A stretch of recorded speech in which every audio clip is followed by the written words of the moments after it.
আমন্ত্রিত অতিথিবৃন্দ, শিক্ষক শিক্ষিকাবৃন্দ,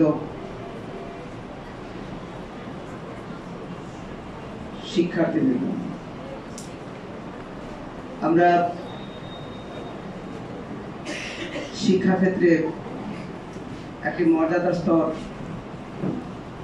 সাধারণভাবে যাকে ডিগ্রি বলা হয়, ডিগ্রির সমমান নিয়ে ফাজিল, মর্যাদার অধিকারী এমন একটি ডিগ্রির সামনে রেখে আজকে সে ডিগ্রি অর্জনের পরীক্ষার প্রাককালে দেওয়ার জন্য এখানে এসেছি। যারা এখানে দেওয়ার জন্য এসেছি, আমরা দোয়া নিয়ে যাব। আমি ছোট্ট একটা বিষয় ফলো আপ করবো আপনাদের সামনে, সেটা হচ্ছে সফলতাটা আসলে কি। শুধু সার্টিফিকেট অর্জন এতে সীমাবদ্ধ?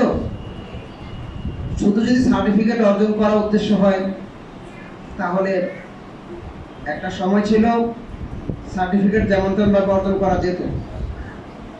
এটাও এখন আমাদের সামনে কঠিন হয়ে গিয়েছে। আমরা এখনো হয়তো উপলব্ধি করতে পারছি না ওইভাবে। আল্লাহ আপনি দয়া করে আপনার রহমতের চাদর দিয়ে আমাদের সব কিছু আল্লাহ ঢাইকা রেখে দিয়েন। আল্লাহ আমাদের সবাইকে আপনি মাফ করে দিয়েন। আল্লাহ সকল বালা মুসিবত থেকে, খারাপি থেকে আল্লাহ আপনি আমাদের সবাইকে হেফাজত রাখেন। ঈমান আমল নিয়ে বেঁচে থাকার তৌফিক দিয়েন। সমাগত পরীক্ষা আল্লাহ বা ইজ্জতের সাথে সবাইকে ভালো রেজাল্ট, ফলাফল, শক্তি, সাহস, ঈমান আমল দান করে দিন। আমিন। হুরমতে সাইয়্যিদুল মুরসালিন محمد عليه التزكية والتسليم وصلى الله تعالى عليه وعلى آله وأصحابه أجمعين وسلام على المرسلين والحمد لله رب العالمين.